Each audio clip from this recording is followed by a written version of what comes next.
Hey everybody, this is Brad from Johnston Small Engines. I'm going to show you how I operate a John Deere D140, and this is a 48-inch mower deck. Most of the D140s I think have a larger mower deck on it.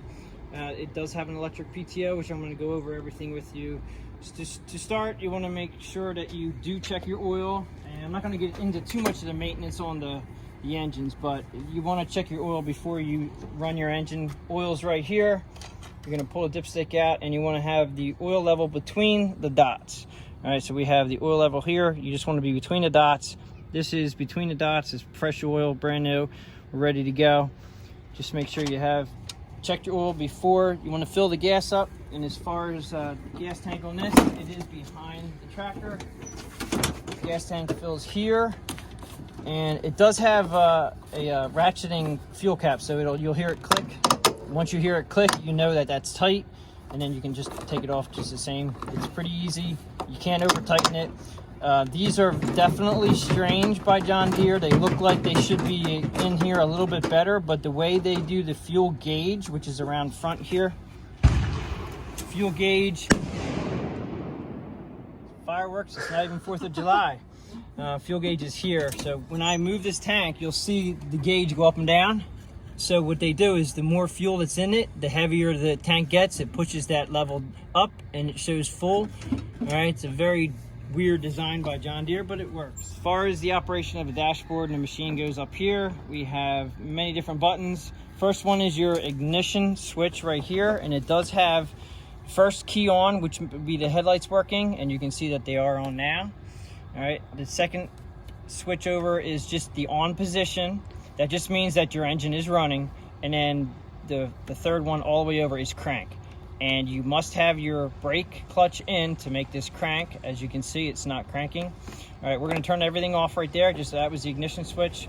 We have right here is the PTO switch. This is your power takeoff for your mower deck. This is what makes your mower deck turn on. All right, mower PTO, power takeoff. All right, pull that up and down, and that makes it go, and down makes it turn off.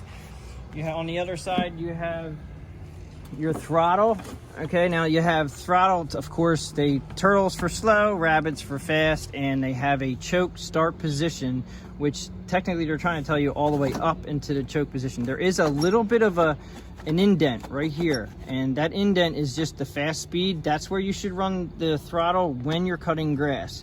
All right, you should always have the throttle up at the fast spot, not the choke. Choke is all the way up, down to fast, because the engine cools itself the best at full speed. It's an air-cooled engine. You want to run it at full speed. You can always regulate your speed control as far as your transmission with your pedals. And we have another lever here, which is your parking brake. This side here, this is your parking brake pedal, and you cannot start the machine without this pedal down and in. I always make it a habit to push the pedal down, pull the parking brake up, let go of the pedal. That locks it in, so you know you can start it that way. The other pedals are on the other side. We're gonna leave the parking brake on right now so we can start the engine. You have two pedals here. Okay, you have forward and reverse, and that's exactly it, forward and reverse. You do have a lever here. This is their cruise control, and it doesn't even, they don't say cruise control or anything like that. It does have something here. I think it says cruise, but to make that work, we'll go over that too. And I wanted to show you the deck level adjustment, height up and down, which is on the opposite side. This is your height adjustment for your deck. You just basically pull it up out of the notch, up and down for your mower deck positioning, and basically get into your property, start cutting the grass, whatever you like as far as high and low. I kind of don't go by the numbers, even though they're supposed to be 1, 2, 3, 4 inches maybe, but just get into your grass, get where you like to cut, leave it where it is, and you'll be good to go. Now, there is one lever in the back. Now, I do have the parking brake on, so I can't show you this, but this is the lever here that when you want to push your tractor, you have to pull this out. And it does have a little arrow that shows out. When you want to push the tractor, it shows this guy pushing the tractor with this out. Okay, so you pull this out, and you should be able to push the tractor. It'll roll. Do not push your tractor without this out, because you can harm the hydro transmission. But when you want to go, you want to make sure you push this back in into the in position for the tractor when you want to run it. So if you do have to push your tractor for any reason, you want to pull this all the way out, and that'll disengage the hydro, and then just make sure it's in. If you leave it out by accident and you get on and push your pedals and you're going nowhere, it's because this is probably in the out position. All right, let's start the tractor up. I'll show you how to start it here. So we're going to be all the way up into the choke position. Now, as soon as it starts up, depending on how cold it is outside, you may have to leave it up here for a little bit to get it to run smoother. I usually try to bring it down off a choke, just because of the fact that I don't like to run engines real fast when they first start. But unfortunately, with tractors, you have to get them up in the choke position, which is the fast position to get them to start, and then bring them down, let them warm up for a little bit, and go from there. Now, I'm going to start it up just to show you all the way up on choke. The emergency brake is on, as we discussed. Now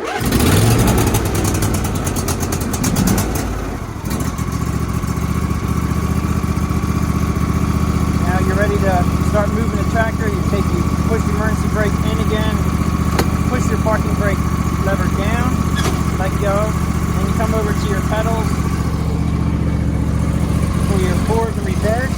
All you have to do is push forward, get to go forward, reverse.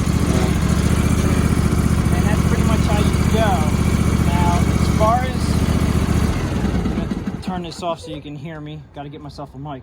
As far as starting the power takeoff for the mower deck, power takeoff is here.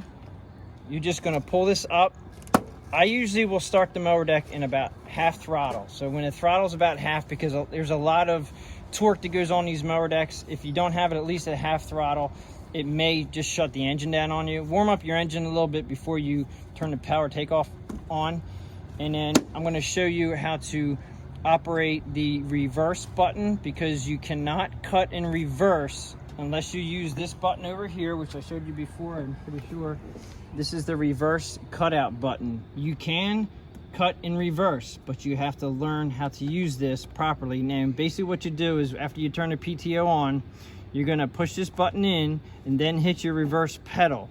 Now, you have to have this in for about a second or two when you're in reverse and you have the reverse pedal down. Then you can let go and you can still cut in reverse. As soon as you let your foot off the reverse pedal, it will cut that scenario out. You have to start all over again by pushing the button down and then hitting the reverse pedal and going reverse. We'll do that right now just so you can see it. I'm going to have the camera back up a little bit so you can watch what I do. We're going to start the tractor by engaging the clutch.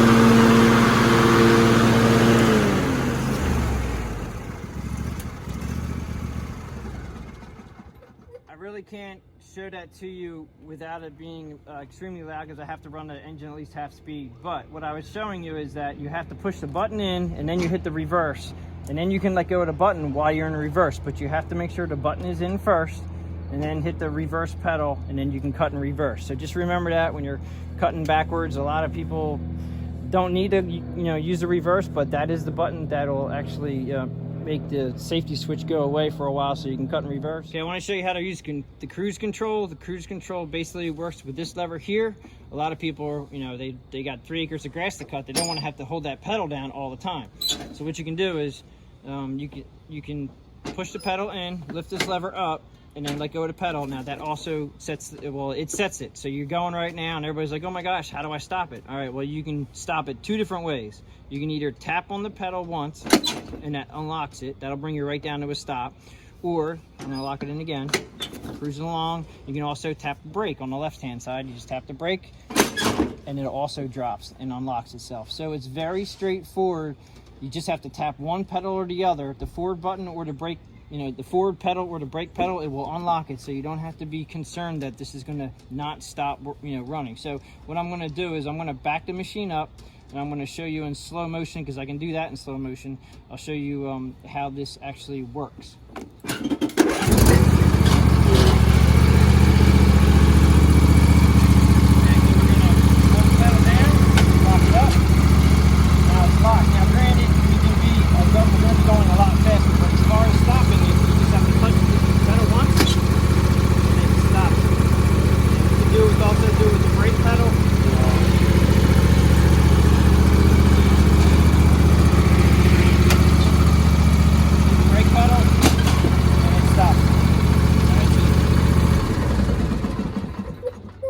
hit either brake pedal or the forward pedal, it'll stop the cruise control. But to set it, all you have to do is have your speed that you'd like to be at, and just pull it up, let go of the pedal while you're holding that up, and then let go of the pedal, and there you are, you're on cruise control.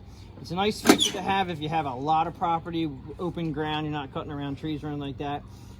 Pretty much, that's pretty much it. If I've missed anything, please leave a comment. There is on this tractor, this is not about the operation, but there is a nice hour meter on the D140s. I like the hour meter. You can turn your key on and then you can see the hours on it. This one has 148. It's a nice reminder as far as oil changes and stuff like that. If you like the video, please give it the thumbs up. I appreciate you guys watching. Please subscribe, and I'll see you in the next video.